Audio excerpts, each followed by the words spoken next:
Hi guys, it's Jess. Welcome to my channel. I hope you guys are okay and also doing well. Well guys, today is going to be a different video. This is going to be my first time ever creating a tutorial for everybody to use for Unreal Engine 4 and 5, and I am learning myself still, but I thought it would be nice to make a tutorial. I know there's so many tutorials already on YouTube, but I just feel like I should make a tutorial and share with the world what I have learned so far. So basically guys, in today's tutorial we're just going to make how to do the platformers, how to make the objects move from point A to point B, and then we can do all these other variations as well. So without further ado, let's just actually dig in. As you can see, I already have made some of the platforming objects, which are just moving side by side and going into different directions. But just to get the thing started, let's start fresh. So what you're gonna do is you're gonna click right, and after that you're going to select the blueprint class. You're going to choose the actor and name it whatever you want. I'm just going to say platform 1, and after that we're going to double click, and then we're going to do is we're going to add, you can add either cube or sphere, or you can add a static mesh, but it's up to you, whichever you want to do. So what I'm gonna do is I'm going to add something that we can see moving in the world. Like I said, you can use any object you like. It can be anything you want. So this is not really necessary for you to see to use either the cube or the sphere, but you can use whatever you want. So for me, I'm just gonna choose this, a shape of a pipe. I know it's a bit unusual, but you can use it for your platform game actually, and make all these objects and obstacles and stuff. So which I might make a puzzle game along the way at some point. I'm right now working on the third person shooter sci-fi game, so stay tuned for that one. We'll have a big update coming, which I will show you the gameplay and all the things that I've learned so far and how the game looks. So if you're new to my channel, then make sure to subscribe to my channel so you don't miss it out. But anyways guys, now what you need to do is, after selecting this, I'm sure the size of that would be big enough. If not, we can always make it bigger if you want to. So we're just gonna compile and save, and I'm gonna minimize this rather than close.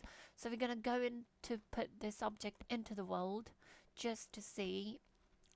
So let's suppose we want this object that we have in front of us, or in front of the character, we want this object to move in the y-axis, but it's going in the direction of right to left. So what we're going to do is we're going to remember these values. So let's remember this.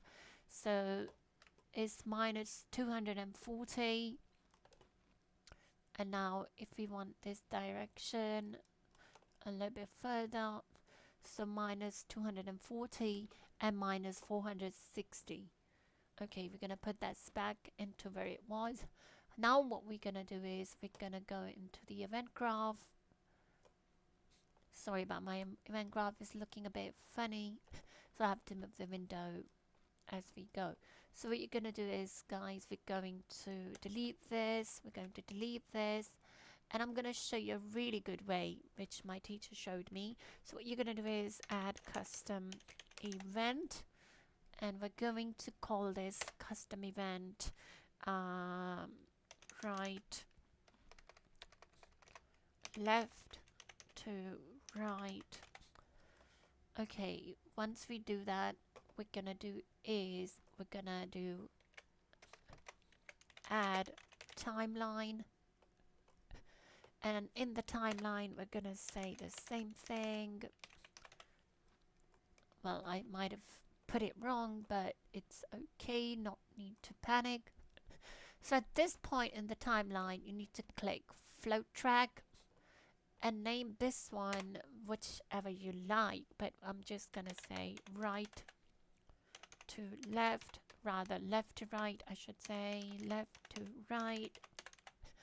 Okay, and at this point, you probably want to make this time a bit faster. So what you're going to do is just say 2 seconds. I know it's going to be very, very fast. So then what you're going to do is you're going to add a point here, a keyframe. And when you add a keyframe, then you're going to add another keyframe at the end of the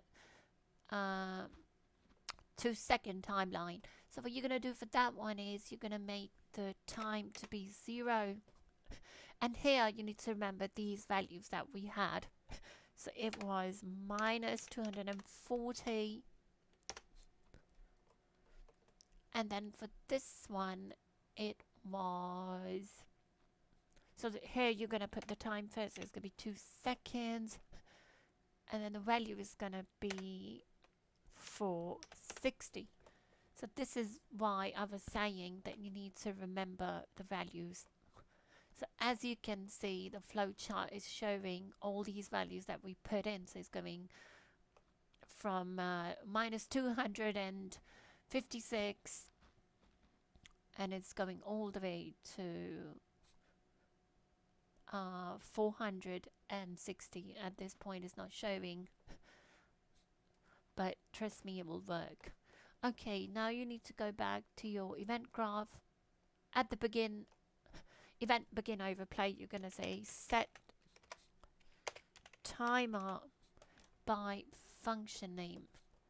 And here what you're going to do is you're going to copy the custom event that we made, and we're going to copy it, and then here you're going to paste it and set the timer to 2 seconds, what you have in the timeline, otherwise it will not work.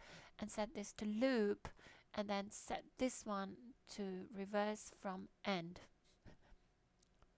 But just before we do that, we made a mistake. So what we need to do is we need to add something called flip-flop.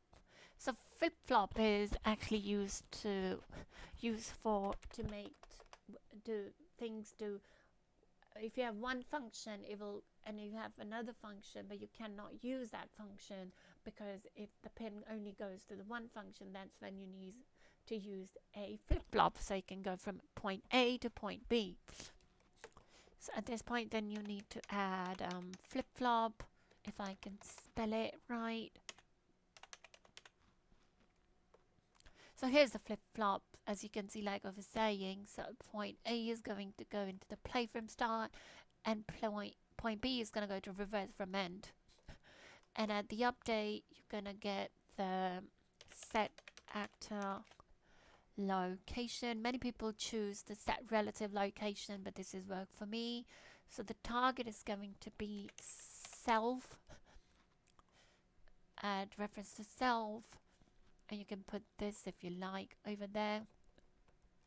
Here in the new location, you need to split the pins, and at this point just again right click and say get actor location. And what we're going to do is we're going to split the pins.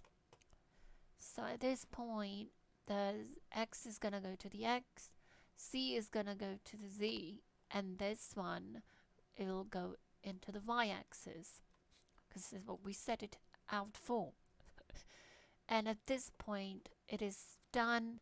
Then you go into the viewport just to simulate and see if things are working or not. So as you can see, guys, our shape is doing what we asked for it to do. So what you're going to do is then save. And now if we play, let's simulate and make the screen bigger. As you can see, it's going back and forth. And I know the speed is really fast, isn't it? So what we can do at this point is, if it is really, really fast, what you can do is double click on it, open your blueprint, and go back to your event graph. There is something called delay. So you can actually set the delay. So you can just say 0.2 seconds, and after that it will go back to is speed, what you set. But if you really wanted to actually change the speed of it, then you need to go um, to the timeline. Actually, you don't need to do anything. My bad. So just leave it like that, and after 2 seconds of delay, it will start to. As you can see, the speed is not that fast, and it is looking so good. And you can actually make a platform game, like make all these objects doing all these different things in the world, and it's all looking good. So I hope, guys, you learned something, and if you really like this video, please don't forget to leave a like and also subscribe to my channel, because I have already planned out so many other tutorials that I have learned throughout my learning experience of Unreal Engine 4, and I will make a video telling you guys about my experience using Unreal Engine 4 and 5, and what do I think. Should you be using Unreal Engine 4 or not for the future game developers? So stay tuned for that one, guys. Again, thank you so much for watching. I'll see you in the next one. Till then, take care, everybody, and bye for now.